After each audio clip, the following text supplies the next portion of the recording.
4 जोड़ी कपड़े खरीदने में तूने 4 घंटे लगा दिए। सुबह 9 की निकली हुई थी और 1 बज गया। ऊपर से ये गर्मी देख, कैसे पसीना बहता ही जा रहा है। घर तक के लिए कैब नहीं कर सकती थी क्या? कम से कम एसी में तो बैठ कर जाते। घर तक कैब वाला 500 ले लेता और ऑटो में हम 200 रुपए में आ गए। हे भगवान, 500 रुपए सच में इन लोगों ने भी लूट मचा रखी है। दोनों माँ बेटी पसीने से तरबतर हो रही थी। गर्मी के मारे दोनों की ही हालत खराब थी। थोड़ी देर में ऑटो वाला उन्हें उनके घर के बाहर छोड़ता है और अब दोनों माँ बेटी जल्दी से घर के अंदर आती हैं और हॉल का पंखा चलाकर बैठ जाती हैं। अरे बेटा, जल्दी से ये कूलर चलाते, अब तो इसकी हवा में ही राहत मिलेगी। अरे माँ, कूलर में पानी होगा तभी तो चलाऊंगी। बिना पानी के कूलर चलाएंगे तो वो खराब नहीं हो जाएगा क्या? तुम लोगों ने कूलर के अंदर पानी भी नहीं भरा था। कैसी नालायक औलाद है मेरी, एक काम नहीं होता इससे।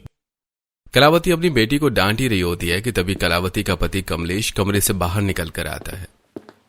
तुम लोग आ गए? मैं कब से तुम्हारा इंतजार कर रहा था। चलना नहीं है क्या? अरे हाँ, वैसे ही गर्मी से इतनी हालत खराब हो रही है, चलो चलते हैं। लेकिन खाने का क्या करेंगे? खाना बनाने में भी तो टाइम लगता है। खाने का इंतजाम तो हो जाएगा। अब चलो जल्दी से चलते हैं। इस गर्मी से मुझे भी तभी राहत मिलेगी जब मैं एसी की ठंडी हवा में बैठूंगी। अब वो सब जल्दी से घर से बाहर निकलते हैं और दरवाजा बंद करके अपनी पड़ोसन संगीता के घर जाते हैं। संगीता के घर वाले ही उसके हॉल में लगे एसी की ठंडी हवा के झोंके से उन सबको एक अलग ही सुकून मिलता है। अरे संगीता बेटा, तूने पहले से ही एसी चला रखा था। चलो अच्छा है, बड़ा सुकून मिल रहा है। अब सभी जल्दी से एसी के नीचे सोफे पर बैठ जाते हैं कि तभी प्रीति देखती है कि घड़ी में दोपहर के 2 बजने वाले हैं। ये क्या, 2 बजने वाले हैं और अभी तक हमने खाना नहीं खाया? मुझ में तो बिल्कुल भी हिम्मत नहीं है कि मैं वापस घर जाकर गर्मी में खाना बनाऊं। अरे हाँ, याद आया, भाभी आपने उस दिन वो जो सैंडविच बनाए थे वो बहुत टेस्टी थे। आप बना देंगी क्या? बड़ा मन कर रहा है। इसी बहाने हमारे दोपहर का खाना भी हो जाएगा। हाँ, मैं बना देती हूँ। आप लोग बैठिए, मैं अभी बना कर लाती हूँ। संगीता किचन में जाती है और अब जल्दी से सब्जियां काट कर आलू उबाल कर बढ़िया से सैंडविच बनाकर घर लाती है, जिसे खाते हुए एसी की ठंडी ठंडी हवा में बैठकर पूरा परिवार आराम से अब टीवी देख रहा होता है। एक बात तो है संगीता बेटा, खाना तो तुम बढ़िया बनाती हो। मजा आ गया सैंडविच खाकर। अरे ऐसी ठंडी हवा में बैठकर खाते खाते पुरानी मूवी देखने का मजा ही कुछ और है। धर्मेंद्र भी अपने समय पर एक बढ़िया हीरो रहा है। अब खाना खाने के बाद सभी सामने रखी टेबल पर प्लेट्स रख देते हैं और अब एसी की ठंडी ठंडी हवा में ही सभी लोग सोफे पर ही झपकी लेने लगते हैं और बेचारी संगीता उनके झूठे बर्तन धोने किचन में चली जाती है। इसी तरह शाम के 4 बज जाते हैं और सबकी आंख खुलती है। अरे संगीता बेटा, 4 बज गए। इस वक्त अगर गर्मा गर्म चाय हो जाती तो मजा आ जाता। संगीता अब उनके लिए चाय बिस्किट लेकर आती है, जिसे खाने के बाद वो सभी शाम तक एसी की ठंडी हवा में बैठकर ही वक्त बिताने लगते हैं। 7 कब बजे पता ही नहीं चला। इन दोनों के भी ऑफिस से आने का टाइम हो गया। बेटा मैं जरा खाना बना कर आती हूँ। माँ, हम अभी बस थोड़ी देर में आ रहे हैं। इतना कहकर वो लोग वापस अपने घर आ जाते हैं और अब दोनों माँ बेटी मिलकर जल्दी जल्दी खाना बनाने लगती हैं। एक बात तो है माँ, भाभी का एसी तो बढ़िया है और होगा भी क्यों नहीं। भैया ने इतना महंगा एसी जो लिया है। देख, अभी तक मेरे हाथ पैर ठंडे हो रखे। बस अब जल्दी से खाना बन जाए फिर वापस चलेंगे। थोड़ी देर में अब सारा खाना बन जाता है तो दोनों बेटे अनुराग और मयंक भी अब ऑफिस से आ जाते हैं और वो लोग भी नहा धोकर कपड़े बदल लेते हैं। अरे चलना नहीं है क्या आप लोगों को? अब मुझे ऑफिस का काम भी करना है। चलो जल्दी चलते हैं। भूख लग रही है भैया, आप लोग रोटी और चावल लेकर चलो। मैं और माँ सब्जी और सलाद लेकर आते हैं। दोनों बेटे और पिता रोटी चावल लेकर फिर से पड़ोसन संगीता के घर पहुंच जाते हैं। तो वहीं पीछे पीछे दोनों माँ बेटी भी बचा हुआ खाना लेकर उनके घर आती हैं और देखती हैं कि संगीता और उसका पति कार्तिक बस खाना खाने के लिए ही बैठे थे। अरे तुम लोग भी खाना खाने बैठे ही हो? चलो अच्छा है, आज सब मिलकर खाना खा लेंगे। हाँ, आइए आइए बैठिए। और ये क्या भाभी, आपने एसी नहीं चलाया? बिना एसी के खाना खाने में मजा थोड़ी ना आता है। वो सामने टेबल पर रखा एसी का रिमोट उठाती है और एसी ऑन कर देती है। उसके बाद वो सभी एसी में बैठकर खाना खाते हैं और इसी तरह रात के 11 बज जाते हैं। इन्हें एसी में बैठकर खाना खाना था, खा तो लिया, तो अब यहाँ क्यों बैठे हैं? 11 बज चुके हैं और इनकी बातें ही नहीं खत्म हो रही। अरे रात के 11 बज गए, वक्त का तो पता ही नहीं चलता यहाँ पर। चलिए अब हम भी चलते हैं, सुबह उठना भी तो है। भाभी मैं सोच रही हूँ कि सुबह के नाश्ते में डोसा खाएं, तो आप सांभर बना लेना, डोसा मैं बना लूंगी और हाँ नारियल की चटनी भी आप बना लेना। आप बहुत बढ़िया चटनी बनाती हो। अब वो सभी अपने घर आ जाते हैं और आराम से सो जाते हैं। तो वहीं दूसरी तरफ संगीता, मैं क्या कर सकता हूँ, तुम ही बताओ। तुमने बोल रखा है इसीलिए मैं चुप हूँ, वरना मैं तो कब का उन्हें जवाब दे देती। अरे माना उनका एहसान है तुम पर, लेकिन इसका मतलब ये नहीं कि वो हमारी प्राइवेसी खराब करें। दिन तो दिन रात में उन लोगों को चैन नहीं है। सुबह दोपहर रात तीनों वक्त खाना वो हमारे घर पर खाते हैं। इससे अच्छा तो हम एसी ना लगवाते तो सही रहता। गांव के जमीन के मसले की वजह से माँ बाबा को मुझे शहर में छोड़कर जाना पड़ा था। मेरी पढ़ाई थी इसलिए मैं जा नहीं पाया, तो इन लोगों ने ही मेरा काफी ध्यान रखा, खाना बना कर दिया, घर के काम किए। तो मैं कैसे इन्हें कह दूं कि मेरे घर मत आया करो। कार्तिक की बात पर संगीता कुछ बोल नहीं पाती। दरअसल कलावती और उसके परिवार वालों ने एक वक्त में कार्तिक का काफी साथ दिया था। उसके माँ बाप के न होने की वजह से उसका खाना पीना और भी कई चीजों में इन लोगों ने उसे काफी सपोर्ट किया था। इसलिए इन लोगों के बार बार आने पर भी कार्तिक उन्हें कुछ नहीं कहता। वहीं कलावती और उसके पूरे परिवार को सुबह का नाश्ता और दोपहर रात का खाना एसी में ही पसंद था। इसलिए वो हमेशा कार्तिक संगीता के घर एसी में खाना खाने के लिए चले जाया करते थे। एक दिन जब सभी नाश्ता कर रहे होते हैं तो भाभी, ये सत्तू का शरबत तो काफी बढ़िया बनाया है आपने, और ये दही पापड़ की सब्जी भी काफी अच्छी बनी है। मेरा तो बस इसी तरह की ठंडी चीजें खाने का मन करता है। गर्मी शुरू हो गई है ना, देखो मैं तुम लोगों को क्या क्या बनाकर खिलाती हूँ।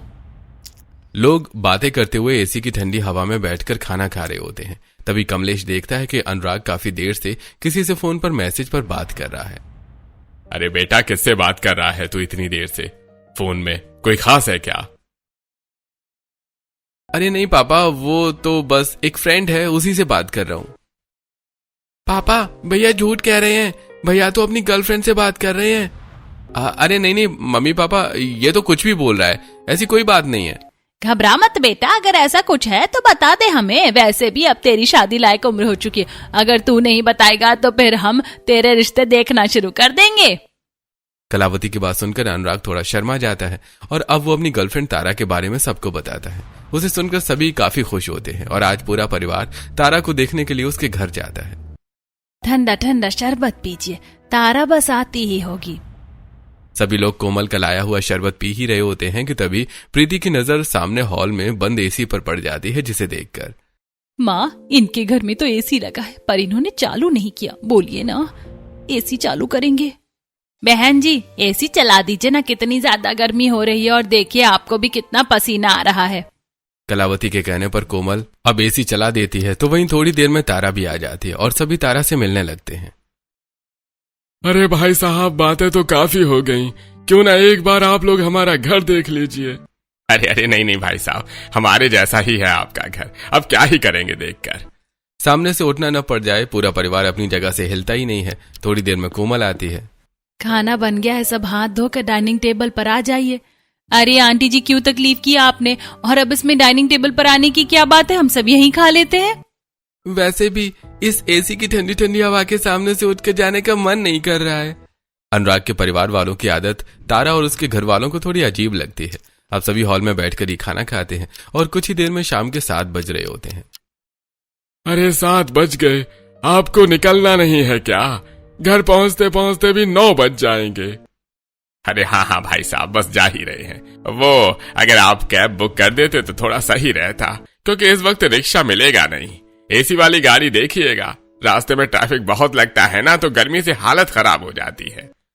कमलेश के कहने पर महेश उन सबके लिए एसी वाली कैब बुक कर देता है, जिसमें बैठकर वो आराम से घर पहुंचते हैं। अब वो थोड़ी देर में बाहर से खाना ऑर्डर करके उसे संगीता के घर पर खाने के लिए ले आते हैं, जिसे देखकर संगीता, हे भगवान, कैसे लोग हैं ये। मुझे लगा था कि आज की रात तो इन लोगों की शक्ल नहीं देखनी पड़ेगी, लेकिन ये फिर मुंह उठाकर आ गए। कभी कभी तो मन करता है कि इस फसाद की जड़ें एसी को ही कबाड़ी वाले को बेच दूं। संगीता इस परिवार की हरकत से काफी ज्यादा परेशान थी, लेकिन अपने पति की वजह से वो कुछ भी नहीं कर सकती थी। इसी तरह अब कुछ दिन गुजरते हैं और धूमधाम से अनुराग और तारा की शादी हो जाती है। आज तारा का उसके ससुराल में पहला दिन होता है। चलो, बिल्कुल टाइम से आँख खुली है, करेक्ट 8 बजे। वैसे अनुराग कहाँ है? लगता है बाहर होंगे। मैं जल्दी से नहा धोकर तैयार हो जाती हूँ और सबके लिए चाय बनाकर ले चलती हूँ। सब कितने खुश हो जाएंगे।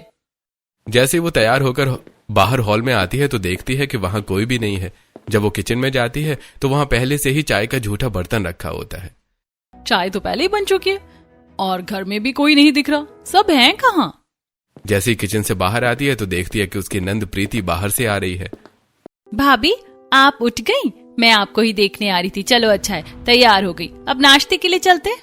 लेकिन कहाँ प्रीति, नाश्ता तो यहाँ हम घर में ही करेंगे ना। बिना कुछ कहे प्रीति तारा का हाथ पकड़ती है और उसे सीधा संगीता के घर ले जाती है, जहां तारा देखती है कि उसके सभी ससुराल वाले अपने पड़ोसी के घर एसी की ठंडी हवा में बैठकर नाश्ता कर रहे हैं।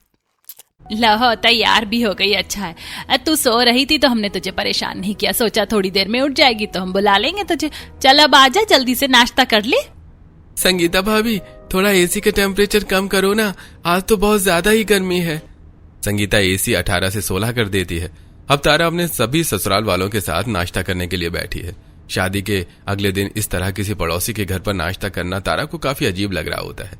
सभी के नाश्ता करने के बाद संगीता जैसे ही उनके बर्तन उठाने लगती है तो ये आप क्या कर रही हैं? लाइए मैं उठा देती हूँ बर्तन। आज तो तुम्हारी शादी का पहला दिन ही है, तुम आराम करो। संगीता उन सभी के झूठे बर्तन उठाकर धोकर उन्हें वापस भी ले देती है, जिसे देखकर तारा को संगीता के लिए थोड़ा बुरा लगता है। सभी लोग इसी तरह तारा के साथ संगीता के घर पर शाम तक एसी में बैठते हैं। अब रात में जब तारा घर आकर खाना बना रही होती है तो मैं सुबह दोपहर लोगों के लिए कुछ नहीं बना पाई, लेकिन आज रात के खाने में कुछ स्पेशल जरूर बनाऊंगी। वो सबके लिए मसाला बिरयानी बना रही होती है। तभी थोड़ी देर में अनुराग किचन में आता है। अरे बन गया खाना, चलो अच्छा है। अब एक काम करो, सारा खाना लेकर संगीता भाभी के घर आ जाओ। क्यों? सुबह का नाश्ता भी सबने उनके घर पर ही किया था, दोपहर में भी आप लोगों ने वहीं खाना मंगवा लिया था, और अब रात का खाना भी उनके घर पर। अरे वो क्या है ना, हम सबको एसी में बैठकर खाने की आदत है, तो हम सुबह दोपहर और रात का खाना उन्हीं के घर पर करते हैं। अरे चलो अब जल्दी से खाना ले आओ। इतना कहकर अनुराग चला जाता है। अब तारा को खाना ले जाते हुए काफी ज्यादा शर्मिंदगी महसूस होने लगती है। जैसे वो संगीता के घर खाना लेकर पहुंचती है तो ले आई तुम खाना? वैसे सलाद का है, तुम सलाद नहीं लाई? गर्मी में तो सलाद खाना चाहिए। वो तो मैं फ्रिज में ही भूल आई, आप लोग खाना शुरू करिए, मैं अभी लेकर आती हूँ। संगीता का घर 2 घर छोड़कर था, जिसके चलते अब तारा को 2 घर छोड़कर वापस अपने ससुराल आना पड़ता है। सलाद लेकर तारा जैसे ही संगीता के घर पहुंचती है, अरे बहू, तुम अचार लेकर नहीं आई? किचन में मिर्ची वाला अचार रखा है, वो भी ले आओ। तारा फिर से जाती है और इस बार जैसे ही अचार लेकर पहुंचती है तो मयंक उसे दही लाने का ऑर्डर दे देता है। बार बार संगीता के घर से तारा के चक्कर लग रहे थे, जिससे परेशान होकर तारा पड़ोसी के घर जाकर एसी में बैठकर खाना खा रहे हैं, खुद को तो शर्म है नहीं, और मुझसे भी 100 चक्कर लगवा रहे हैं। आज तो अनुराग से इस बारे में बात करनी ही होगी। जब तारा के 4 से 5 चक्कर लग जाते हैं तो अब सब खाना खाकर काफी देर रात संगीता के घर पर बैठते हैं। अब जब सब घर आकर अपने अपने कमरों में सोने जाते हैं तो अनुराग, अगर तुम्हारे परिवार वालों को एसी की ठंडी हवा में बैठकर खाने का इतना ही शौक है तो तुम लोग एसी क्यों नहीं लगवा लेते? 30 से 35 हजार रुपए में एक अच्छा खासा एसी आ जाता है। अरे एसी लगाने में कोई दिक्कत नहीं है, लेकिन हर 6 महीने में उसको सर्विस कराओ। और तो और बिजली का बिल देखा है एसी का कितना आता है? लेकिन इस तरह रोज रोज पड़ोसी के घर जाकर बैठकर तीनों वक्त का खाना खाना अच्छा थोड़ी ना लगता है। पता है आज मुझे भी बार बार खाना ले जाने में कितनी दिक्कत हो रही थी। वे लोग आपको कुछ बोलते नहीं है क्या? अरे उन लोगों से हमारा काफी अच्छा कनेक्शन है, और जब कोई उन्हें दिक्कत नहीं हो रही है तो फिर हमें क्या। और कार्तिक की वैसे भी मुझसे काफी अच्छी सैलरी है, तो उसे तो बिजली बिल भरने में कोई दिक्कत ही नहीं है। अच्छा, तो अब मैं समझी कि जब ये लोग मुझे देखने घर आए थे तो क्यों हॉल में से उठ नहीं रहे थे, एसी जो चल रहा था।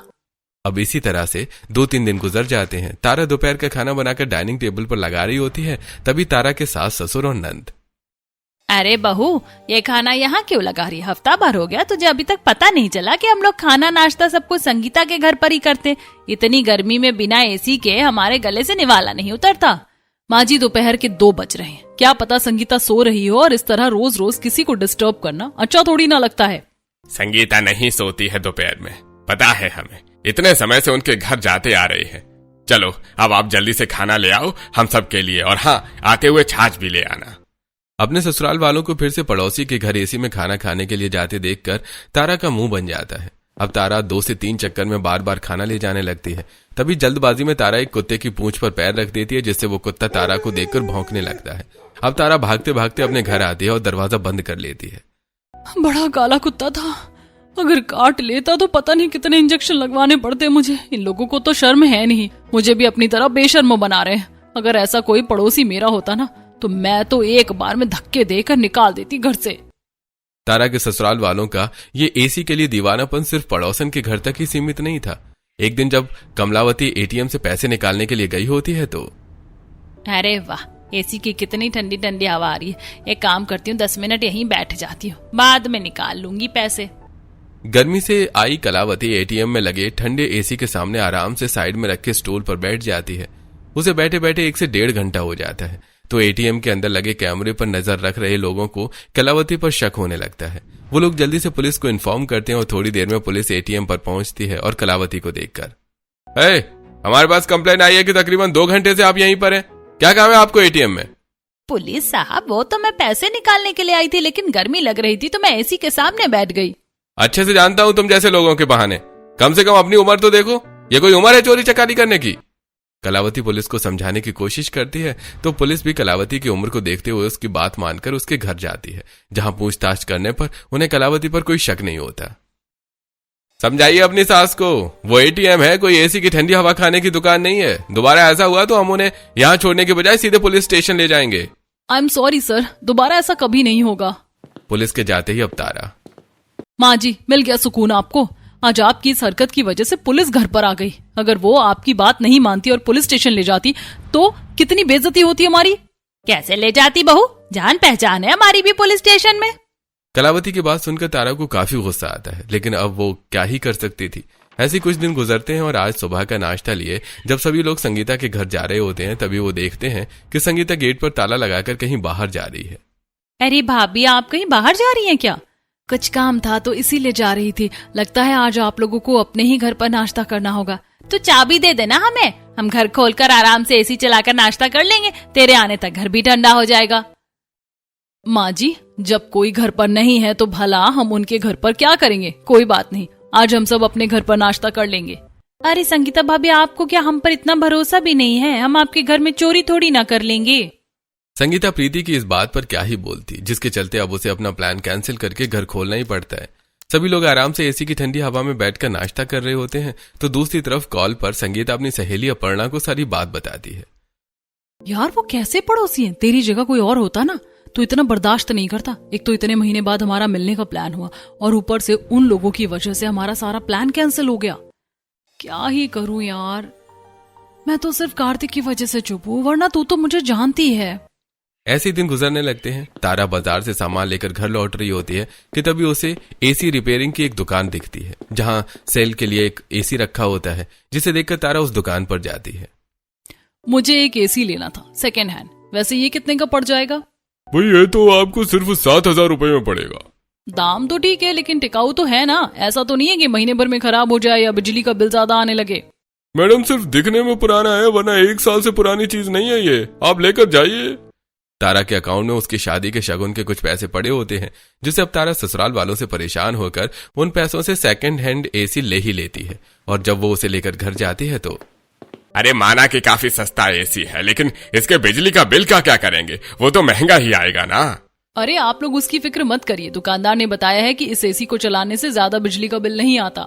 तारा की बात सुनकर अब सभी लोग उस एसी को हॉल में लगा देते हैं, जिसकी ठंडी हवा में बैठकर अब वो लोग खाना खाने के साथ साथ अपना पूरा दिन ही बिता लिया करते थे। चलो अब बार बार खाना ले जाने की ड्यूटी तो खत्म हुई, अब आराम से बैठकर मैं भी खाना खा सकूंगी। एसी लग जाने की वजह से अब कोई भी संगीता के घर खाना खाने के लिए नहीं जा रहा था, जिससे संगीता भी काफी खुश थी। और अब इसी तरह से 15 से 20 दिन गुजर जाते हैं और आज जब पूरे महीने का बिजली का बिल आता है तो उसे देखकर, क्या है तारा, तुमने तो कहा था कि एसी से ज्यादा बिल नहीं बनेगा, लेकिन देखो कितना बिल आया है। अरे इतना बिल तो नई एसी में भी नहीं आता। बिल भरने में तो दोनों भैया को अपनी आधी आधी सैलरी देनी पड़ेगी। वो तारा पर काफी ज्यादा गुस्सा करते हैं और अब उसे पुराने एसी को बेच देते हैं और फिर से दोबारा पड़ोसी की घर वाली एसी की ठंडी हवा में बैठकर खाना खाने का सिलसिला शुरू हो जाता है। क्या मुसीबत है, इस तरह रोज रोज खाना ले जाते हुए पड़ोस के लोग भी देखते हैं, मुझे क्या सोचते होंगे। वो खुद से बातें करते हुए खाना पड़ोसी के घर ले जा रही होती है तो वहीं तारा को आसपास से कुछ औरतें देखकर, खुद तो बेशरम थे, बहू भी बेशरम ढूंढ कर लाए हैं। ये नहीं कि अपने ससुराल वालों को समझाए। बेचारी संगीता को कितना परेशान कर रखा है इन लोगों ने। पड़ोसन की बातें ऐसी सुनकर तारा को और बुरा लगता है। वहीं जब खाना खाने के बाद आज संगीता फिर से उन लोगों के बर्तन अपने किचन में धो रही होती है तो आई एम सॉरी संगीता, मैं अपने घर वालों को कितना समझाऊं लेकिन वे सुनते ही नहीं है। इनसे भी बात की थी मैंने लेकिन कोई फायदा नहीं हुआ। कोई बात नहीं तारा, अब मैं भी क्या ही कहूँ तुम्हें। चलो कम से कम कोई तो है जो मेरी फीलिंग्स को समझ सकता है। संगीता के लिए तारा को काफी बुरा लगता था, लेकिन वो अकेले अब क्या ही कर सकती थी। और ऐसे कुछ दिन और गुजर जाते हैं। तेरे पापा जी कल तरबूज, आम और लीची लेकर आए थे। एक काम कर, जल्दी से सब ले आ। अभी तो आप लोगों ने खाना खाया। गर्मी भी तो इतनी हो रही है, खाने का तो मन ही नहीं करता। आप जल्दी से ये सब ले आओ ना, और हाँ, साथ में मेरे लिए ऑरेंज जूस भी लेकर आना। तारा किचन की ओर मुड़ती है और उन सबके लिए फ्रूट्स और जूस लेकर आती है कि तभी कमलेश, वो मैं कल गन्ना भी तो लेकर आया था, वो भी ले आ, संगीता और कार्तिक भी खा लेंगे। मन तो कर रहा है वही गन्ना लाकर इनके सर पर मार दूं। एक बार में खेल खत्म। मुझे तो कोलू का बैल समझ रखा है इन लोगों ने। 1 मिनट नहीं बैठने देते, इधर से उधर बस नचाते ही रहते हैं। ऐसे ही अब दिन गुजरने लगते हैं और आज संगीता और कार्तिक की वेडिंग एनिवर्सरी होती है। आज हमें कोई डिस्टर्ब नहीं करेगा। उन लोगों को पता है कि हमारी एनिवर्सरी है। आज हम अच्छे से एक दूसरे के साथ वक्त बिताएंगे। मैं तो बहुत ज्यादा खुश हूँ।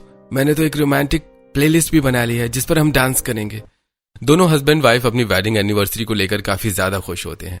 तभी वहां उनकी खुशियों को भंग करने के लिए फिर से कलावती और उसका पूरा परिवार आ जाता है। देखा, मैंने तो कहा ही था कि पूरी तैयारी हो गई होगी। हैप्पी एनिवर्सरी भैया भाभी, आपकी जोड़ी हमेशा ऐसे ही रहे। डेकोरेशन तो आप लोगों ने काफी अच्छी की है, और ये केक, ये तो मेरा फेवरेट फ्लेवर है। मेरे ख्याल से हम लोगों को आज अपने घर पर ही खाना खाना चाहिए। देखिए ना, हमने इन्हें डिस्टर्ब कर दिया। अरे बहू, जैसी चीजें तो परिवार के साथ ही बनानी चाहिए, और हम कौन सा एक परिवार से कम है। और आज तो खाना भी यहीं खा लेंगे, संगीता बहू ने तो बनाया ही होगा। संगीता कार्तिक को इन लोगों का आना जाना बिल्कुल भी अच्छा नहीं लगता, जिसे तारा भी नोटिस कर रही होती है। पूरे परिवार की वजह से इन दोनों की एनिवर्सरी भी खराब हो जाती है। और जब सब अपने घर जाते हैं तो, संगीता, मेरी क्या गलती? मुझे क्या पता था कि वो लोग आज भी आ जाएंगे। कार्तिक, मैं तुम्हें समझा रही हूँ, या तो तुम उन लोगों से बात करो या तो मैं अपने मायके चली जाऊंगी। हद होती है किसी भी चीज की। इसी तरह दिन बीतने लगते हैं और आज कलावती की बहन सरस्वती उनसे मिलने के लिए आई होती है। सरस्वती को हाई ब्लड प्रेशर की प्रॉब्लम होती है, जिसके चलते गर्मी से उसकी हालत खराब हो रही होती है। तुम्हारे घर में तो कुछ ज्यादा ही गर्मी है, ऐसी नहीं लगवा रखा क्या तुमने? बाप रे बाप, मेरा तो दम ही घुट रहा है। अरे दीदी क्यों परेशान हो रही है? हमारी पड़ोसन है ना, उनके घर पर एसी लगा है, वहीं चलते हैं। बहू तुम खाना लेकर वहीं आ जाना। हे भगवान, अब तक ये लोग जाते थे, क्या ये कम था जो अब अपने रिश्तेदारों को भी ले जा रहे हैं? तारा जानती थी कि उन्हें समझाने का कोई फायदा नहीं है, इसलिए कुछ नहीं बोलती। ऐसे कुछ दिन गुजर जाते हैं। पता नहीं इन लोगों का पेट है या कुआं। रोटी बना बनाकर थक गई मैं, और ऊपर से इन्हें गर्मा गर्म चाहिए। एक घर से दूसरे घर जाऊंगी रोटी लेकर तो ठंडी नहीं हो जाएगी क्या? वो बड़बड़ाते हुए सबके लिए रोटियां बना रही होती है कि तभी पड़ोसन के घर से तारा को प्रीति का कॉल आता है। भाभी 4 रोटी और ले आना, और हाँ, मक्खन लगा देना। अब बेचारी तारा रोटियां बनाकर फिर से 2 घर छोड़कर संगीता के घर पहुंचती है। अरे आज दाल में थोड़ा मसाला कम है, एक काम करो, मूंगफली की चटनी पीस कर ले आओ। और हाँ, मुझे तो सिलबट्टे की चटनी अच्छी लगती है। भाभी, मेरे लिए रायता ले आना। गर्मी में जब तक खाने के साथ रायता ना हो तो मजा नहीं आता। अब सब कुछ तारा की लिमिट से बाहर जा रहा था। हर रोज तीनों वक्त का खाना इधर से उधर ले जाते हुए तारा की बैंड बज चुकी थी। हे भगवान, अपना कुछ तो चमत्कार दिखाओ। मैं जब से आई हूँ तब से बस इधर से उधर खाना ही ले जा रही हूँ। कुछ तो ऐसा चमत्कार करो जिससे इन लोगों की अकल ठिकाने आ जाए। ऐसे ही अब हफ्ता भर और गुजर जाता है और आज गांव से संगीता की सास ममता आई होती है। ममता जैसे ही कार्तिक के घर पर पहुंचती है तो देखती है कि कलावती का पूरा परिवार उसके बेटे बहू के घर में बैठकर एसी के नीचे ठंडी हवा खाते हुए मजे से खाना खा रहा है। ममता बहन, आ गई आप तो शाम तक आने वाली थी। कितने समय के बाद मिल रहे हैं हम लोग एक दूसरे से। भाई साहब नहीं आए? गांव में कुछ काम था इसीलिए वो नहीं आ पाए। आप सब लोग कैसे हैं? अरे आंटी, हम सब तो बहुत बढ़िया हैं। आइए आप भी खाना खा लीजिए। आज मेरी भाभी ने दही की सब्जी बनाई है। एसी की ठंडी हवा के नीचे बैठकर ऐसी ठंडी ठंडी चीज खाने में बहुत मजा आता है। ममता उनके साथ खाना खाने के लिए बैठ जाती है। इसी तरह शाम होती है और रात में फिर से पूरा परिवार एसी की ठंडी हवा में खाना खाने के लिए आ जाता है। ममता को रहते हुए 2 दिन हो चुके होते हैं कि सबकी हरकत को वो समझ जाती है। 1-2 बार तो समझ में भी आता, लेकिन ये लोग तो तीनों वक्त का खाना यही खाते, वो भी एसी चलवा कर। लगता है ये लोग सिर्फ एसी की हवा खाने के लिए आते हैं। ऐसे ही एक शाम जब फिर पूरा परिवार उनके घर पर आता है तो, अरे बहन जी, आ गई आप। मैं कब से आपका इंतजार कर रही थी। वो गांव से काफी सारी सब्जियां लेकर आई थी तो सोचा आज के खाने में मैं बहू से मिक्स वेज बनवा लूं। आप सभी यहीं खा लीजिएगा, अपनी बहू को खाना लाने से मना कर दीजिए। बहू आटा गूंथ रही है, तब तक हम ये सारी सब्जियां साफ कर लेते और किचन में चलते, यहाँ तो गंदगी हो जाएगी। वो बोरा भर के सब्जियां कलावती के सामने रख देती है, जिसे साफ करते करते कलावती की कमर दुख जाती है। ये भगवान, मैं तो यहाँ एसी की हवा में बैठने के लिए आई थी, लेकिन इन्होंने तो मुझे सब्जी काटने में लगा दिया। मेरे तो पसीने ही नहीं रुक रहे। 1 से 2 घंटे में कलावती की हालत खराब हो जाती है। वहीं अगले दिन जब फिर से पूरा परिवार दोपहर का खाना लेकर उनके घर आता है तो अरे भाई साहब, पता नहीं क्या हो गया लाइट को। सबके घर की आ रही है, हमारे घर की नहीं आ रही। लगता है फ्यूज उड़ गया है।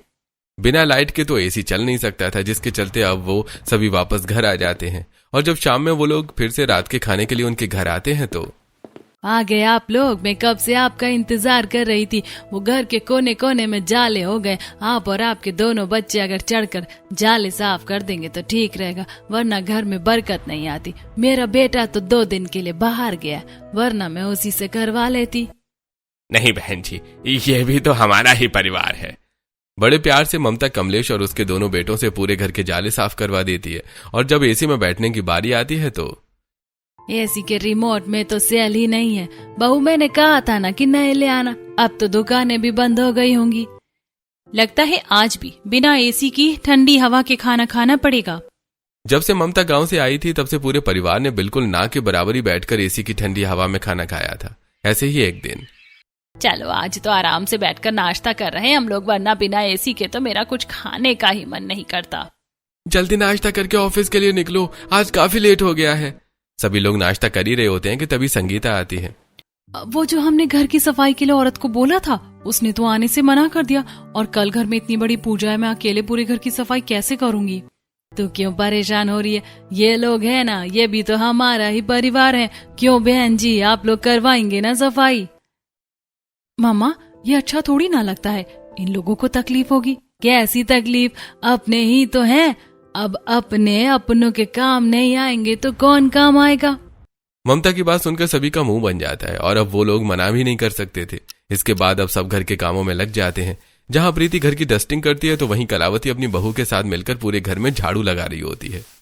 हे भगवान, कहाँ फंस गई? इससे अच्छा तो घर पर ही रहती, कम से कम पंखे की हवा तो नसीब होती।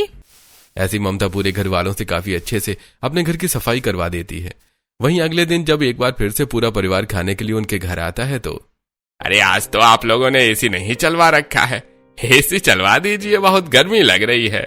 अरे भाई साहब, कैसे चलवाएं एसी? एसी की पीछे वाली वायर में कोई दिक्कत आ गई और इसके ठीक होने के भी काफी पैसे लग रहे, इसीलिए अभी हम कुछ टाइम से ऐसे ही रहने देंगे इसे।